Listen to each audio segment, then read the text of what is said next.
Madeline Soto had just turned 13. She had a party on Sunday, February 25th. The party wasn't at her house, but at the home of a relative.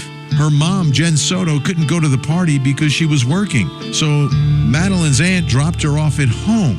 That night, Jen's on-again, off-again boyfriend, Stephan Stearns, was at the house to watch Madeline. Jen got home around 10. At around 11, Jen went to sleep and told Stephan to go to sleep with Madeline in the guest bedroom upstairs.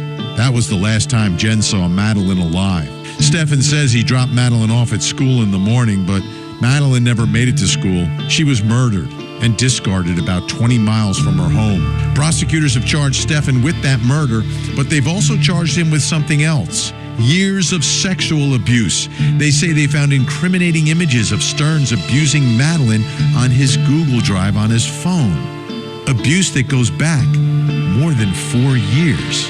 Meanwhile, the key witness against Stearns will be Jen Soto, Madeline's mom, who has spoken at length with investigators but has not been charged with any crimes.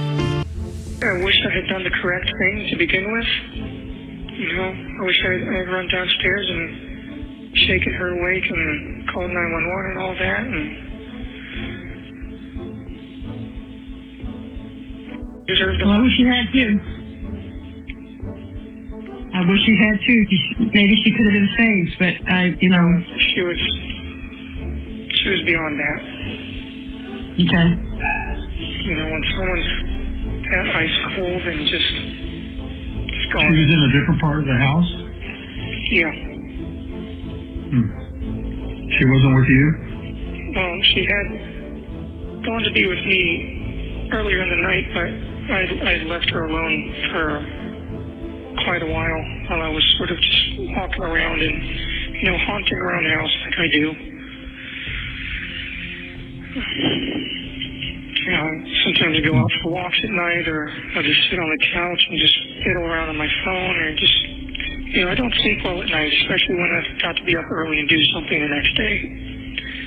Yeah. And that was the case. So every time I realized anything was wrong, it was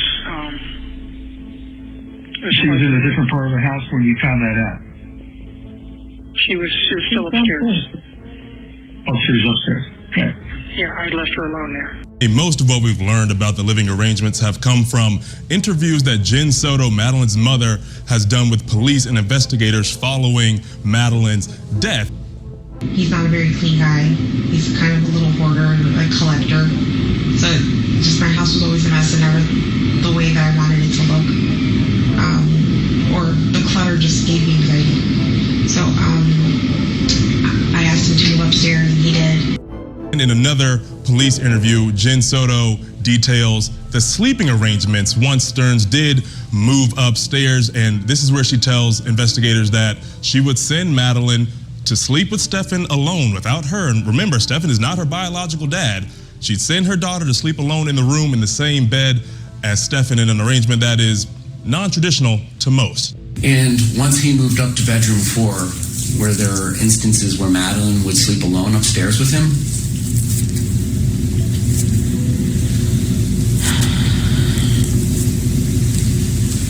I'm going to say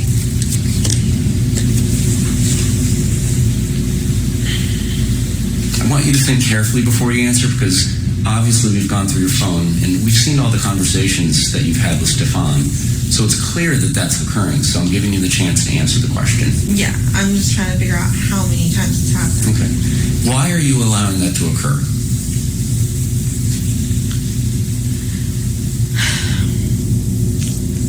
I saw Stephan as someone that I completely trusted with my life, my child's life. I thought he had cared for her as a father would. He had been in her life for more than half of it, playing the father role.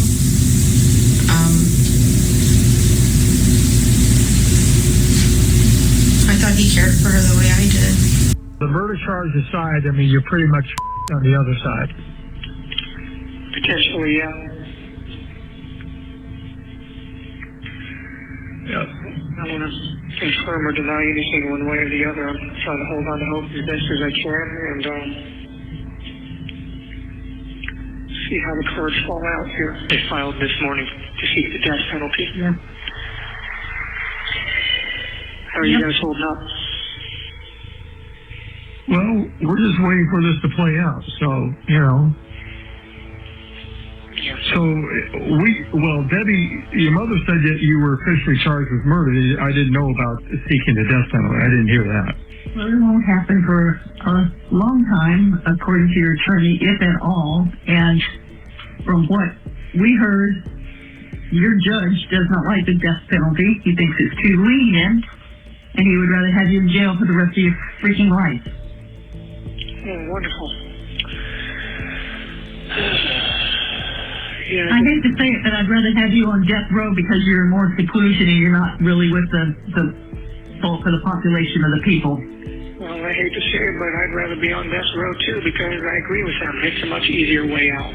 These jail calls are so shocking because now we're hearing it from the horse's mouth and his parents. Like literally, if it wasn't for these calls, we'd still be wondering, you know, I don't wonder anymore after hearing that. And there's multiple calls where he says he basically is admitting that he murdered Madeline Soto.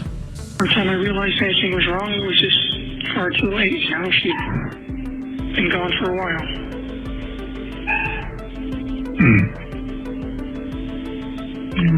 Okay. Just, you know, just seeing her pale face and blue lips and how ice cold she was. And Well, we don't have a quantitative amount or a number, okay, for temperature dip here. But what I can say is that for the first hour after death, you're going to lose about 1.5 to 2 degrees of body heat. And then that's the first hour. For every hour after that, you're going to lose 1 degree up until the 12th hour, until you assume what people refer to as room temperature. So, you know, at that point in time, he's given us a big tell here, Ben, because he's saying that her body is cold to the touch. The other piece to this is that he's saying that her lips were blue. And when I think about this, when I think about blue lips, I'm not thinking about cold here. I'm thinking about cyanosis, which means that this is indicative of having the airway impeded in some way so that she's not uptaking oxygen. She probably had a blue tinge to her or a purple tinge. We don't know what her eyes look like because we haven't gotten that information. But I would suspect that somewhere, since they're calling this a strangulation, we're going to see petechiae as well, where little vessels probably burst. There is some concern, and that's the actual word that the ME used, Ben, about the hyoid. And the hyoid is not intact. We just don't know to what degree. And just as a brief little primer here, if everyone at home will find your Adam's apple right here, this little cartilaginous body, and go above it or superior to it, this is where your hyoid actually is. You have to get so high, Ben, in this area in order to disrupt this and to fracture it. We only see this in manual strangulations. Okay, so we're talking about a C-clamp or maybe even a throttling, which is 2 hands like this, where this thing is being dislodged or perhaps fractured in that area.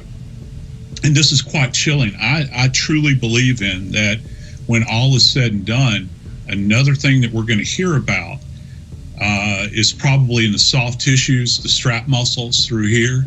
There might be faint evidence of hemorrhage in those areas as well, but a lot of this is going to be disrupted by decomposition. I would imagine they've got several forensic pathologists consulting on this case, Ben. Gisela, in all the evidence that you've gone through, the files, everything that's been made public and released, have you seen anywhere any evidence of sexual assault that night? Yes. So from the autopsy report and then the DNA swabs, they actually said that there was presence of blood under Madeline Soto's fingernails and then on her hands and on her neck.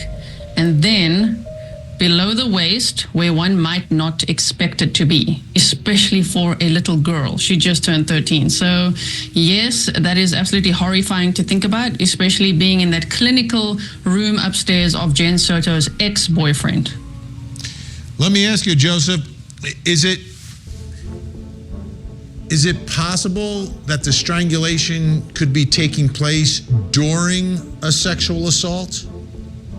Yeah, absolutely. Asphyxial deaths are arguably, in my experience, the most intimate kind of homicide that you can have, even more intimate than a stabbing, because this requires you to place flesh on flesh, and it is the most intimate of circumstances. I'll tell you one other thing I'd be very interested in. I know that they did a rape kit. Okay, that's going to be standard in this case. I would be very interested to know if they did what are referred to as pubic combings, which is, if you've heard the term a fine-tooth comb, that generally applies to like gathering of lice eggs. But we use those combs, those fine-tooth combs, at autopsy as well. And what you're looking for is hair, pubic hair that has fallen away. So not just the victim, but also a perpetrator. And if you can find a hair that is associated with him, and we'd be looking for mitochondrial DNA in this case, if the root ball did not come out with it, that could be another tie back as well then. Gisela, any information you come across that involves any hair?